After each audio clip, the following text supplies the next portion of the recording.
समसूत्री विभाजन। समसूत्री विभाजन का मतलब क्या होता है? कोशिकाओं का समान विभाजन। जैसे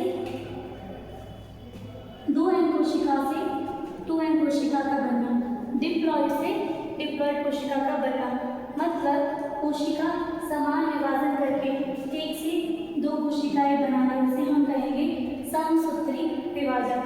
समसूत्री विभाजन के लिए दो अवस्थाएं होती हैं। एक होती है इंटरफेज,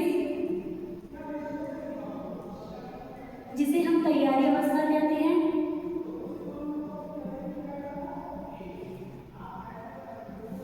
और दूसरी होती है एनाफेज, जिसे हम विभाजन अवस्था कहते हैं।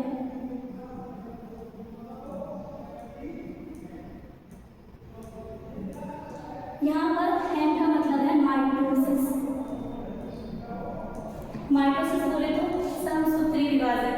यदि यही अर्धसूत्री विभाजन होता तो इस एम का मतलब होता मियोसिस, लेकिन हम अभी पढ़ रहे समसूत्री विभाजन।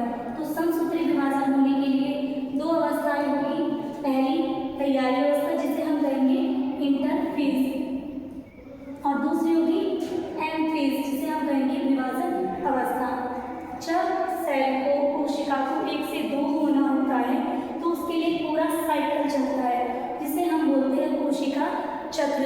उस चक्र के दौरान कोशिका अपने आप को विभाजित करने के लिए तैयार करती है तथा अपने आप को विभाजित करती है तथा एक से दो कोशिकाओं का निर्माण हो जाता है, या कह सकते हैं एक जनक कोशिका से दो पुत्री कोशिकाएं निर्मित होती है।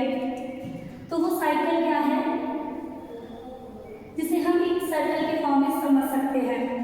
एक होगी आपकी इंटरफेज, जिसे हम कहेंगे तैयारी अवस्था। इंटरफेज कहें तो इसे हम प्रिपरेशन फेज भी कह सकते हैं। किस चीज की प्रिपरेशन करनी है? विभाजन करने के लिए जो भी संगठन चाहिए, जिस भी चीज का निर्माण करना है, इस इंटरफेज में होगा। देन सेकंड होगी विभाजन अवस्था।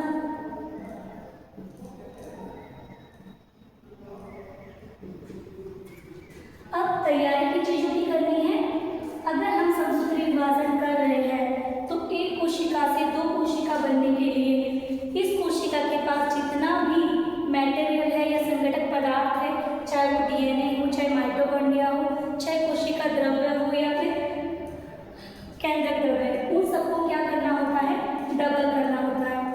डबल करने के बाद ही वो समान दो भागों में विभाजित कर सकती है।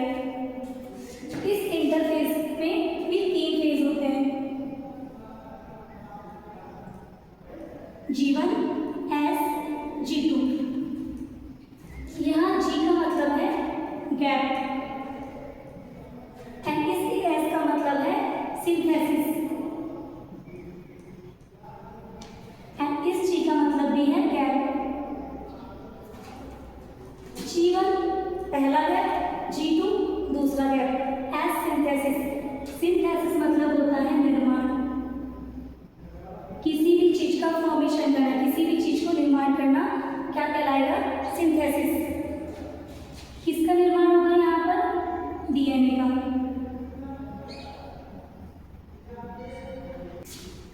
डीएनए जेनेटिक मटेरियल है जो जनक से पुत्री कोशिकाओं में जाता है, या हम कह सकते हैं माता पिता के द्वारा बच्चों में जाता है। तो डीएनए का निर्माण सबसे ज्यादा कंपल्सरी है। अगर हम बात करें ह्यूमन की, मानव की, तो वहां पर 46 गुणसूत्र होते हैं। तो 46 गुणसूत्रों का क्या होगी? डबलिंग होगी। बोले तो निर्माण हम करेंगे 46 गुणसूत्र अपने आप को डबल करेंगे, जिससे आधे आधे गुणसूत्र दोनों कोशिकाओं में जा सके। जैसे जनक के पास 46 गुणसूत्र है, अब 46 ही इस सेल को देगा या फिर इस सेल को? नहीं, तो इसलिए इसको पहले डबलिंग करनी होती है अपनी डीएनए की, उसके बाद 46 इस सेल में आते हैं क्रोमोसोम और 46 इस सेल में।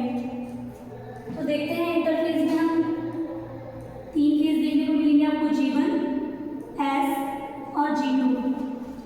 S मतलब सिंथेसिस, किसका निर्माण होना है? डीएनए का निर्माण, मतलब डीएनए अपने आप को क्या कर लेंगे? डबल कर लेंगे। तो इंटरफेज डीएनए निर्माण और विभाजन से बीच का जो गैप है उसे हम बोलते हैं G1 फेज गैप। इस गैप में क्या होगा?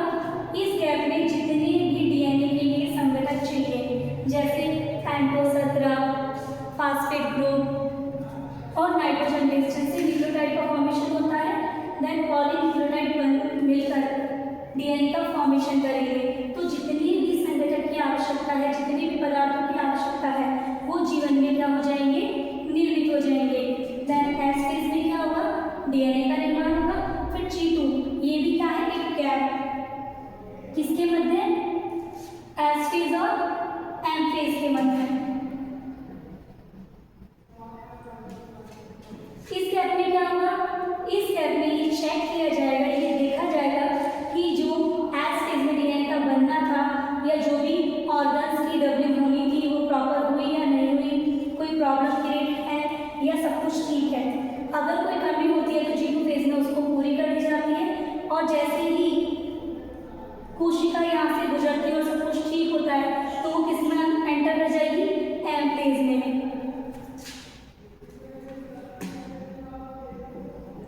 कोशिका विभाजन, और वो भी कौन सा पढ़ रहे हैं हम, समसूत्री विभाजन।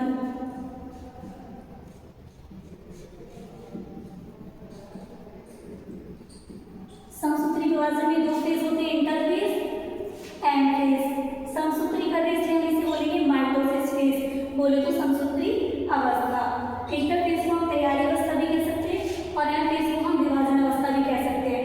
अब आप देखिए इंटरफेज का सर्कल बड़ा है, इसका मतलब एक कोशिका को दो कोशिका बनने में, एक कोशिका को दो कोशिका बनने में जितना भी समय लगेगा उसका 90% समय कहाँ पर लगेगा, तैयारी करने में, और बच्चा 10% समय किसमें लगेगा, विभाजन करने में।